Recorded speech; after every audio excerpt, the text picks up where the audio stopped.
Olá, queridos, a paz do Senhor Jesus, que Deus abençoe você, sua família, sua casa, que Deus ilumine tremendamente a sua vida, amém?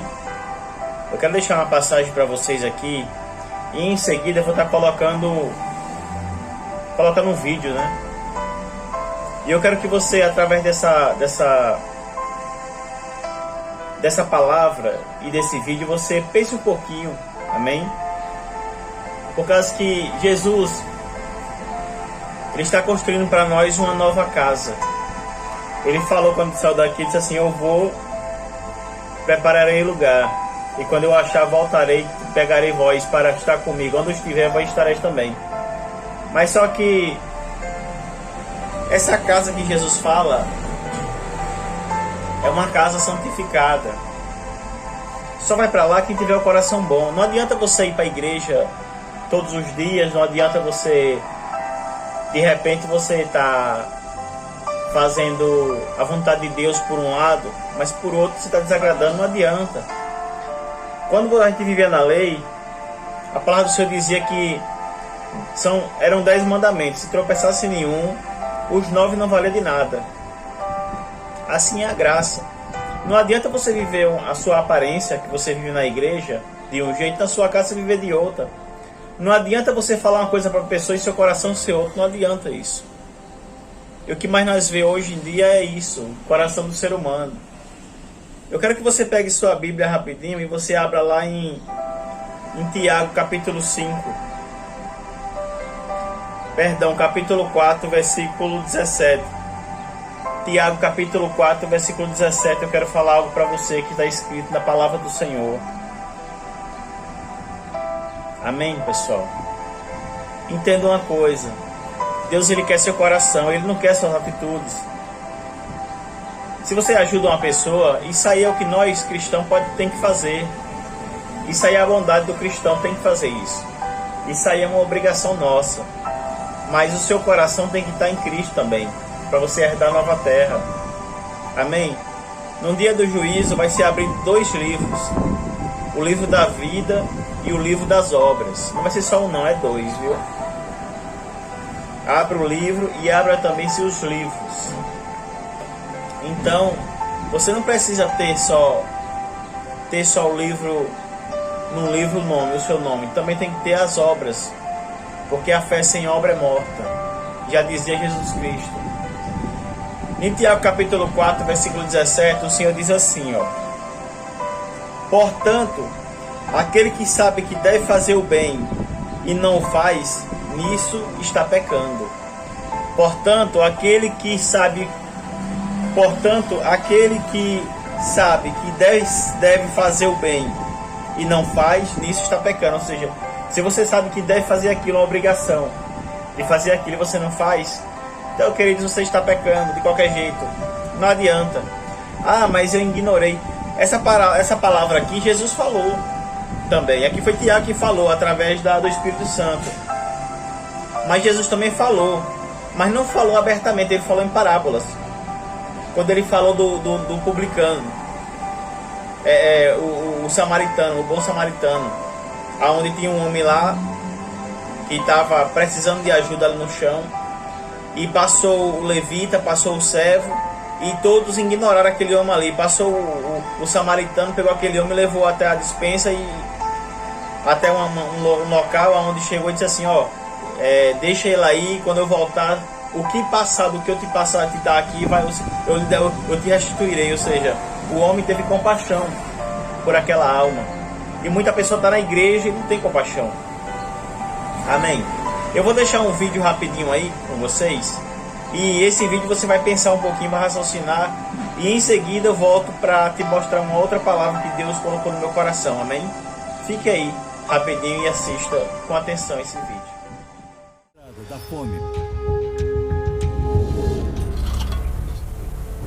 No prato, uma mistura de farinha e água. Rapidinho as crianças comeram.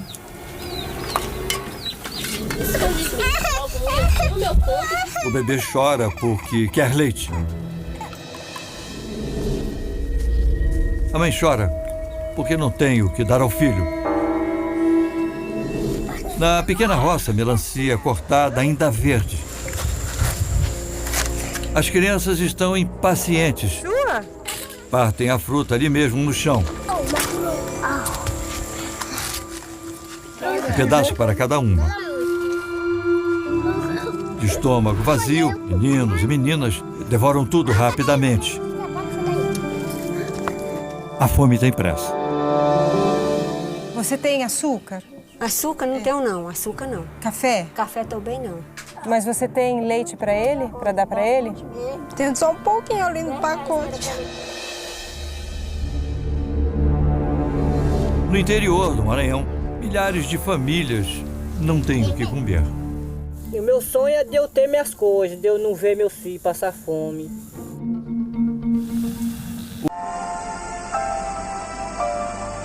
Então, queridos, vocês viram aí, né, o vídeo. Você viu que cena forte, né? Que tristeza, uma criança desnutrida, né, sofrendo, passando fome, necessidade. A criança que é o futuro da nação, do Brasil, do país, passar por essas provações. Você vê crianças no meio da rua chorando, só o couro e o osso, não tem mais carne, né?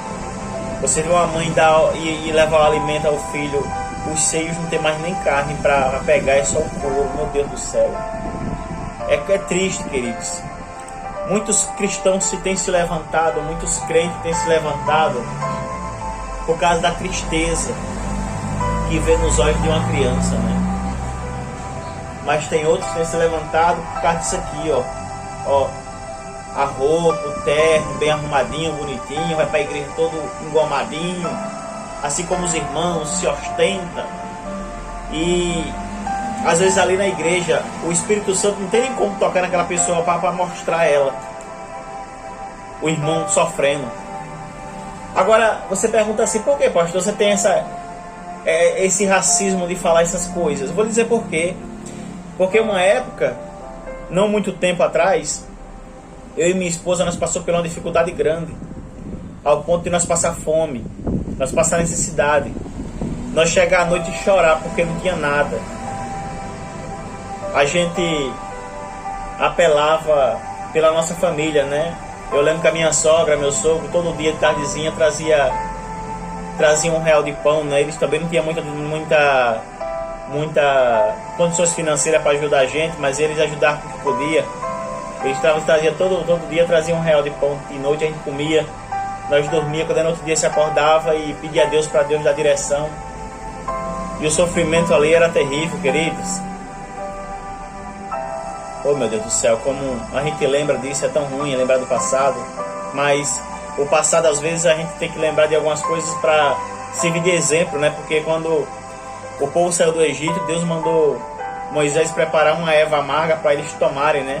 E para eles lembrarem dessa erva amarga, para quando tivesse no futuro, eles lembrassem dessa erva amarga e sair lembrar do que passaram naquele deserto, né?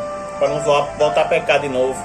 E o meu passado, geralmente eu me espelho nele para não cometer os mesmos erros. E aí no passado também tem o sofrimento, né?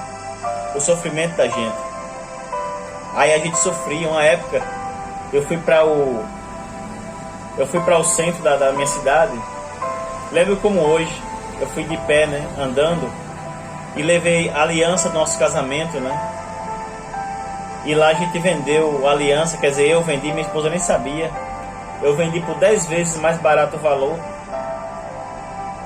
A aliança valia uns R$2.000, eu vendi por, acho que foi R$300, eu não lembro, para comprar o leite do meu filho. O meu filho estava com fome. Minha esposa não tinha mais leite nos seios, né? Porque ela só passou mais ou menos um mês amamentando, aí acabou.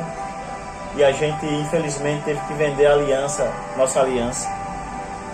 E a gente trouxe aquele alimento, quando minha esposa soube, aí pronto, se desmanchou em choro, né? Agora foi triste, queridos, foi triste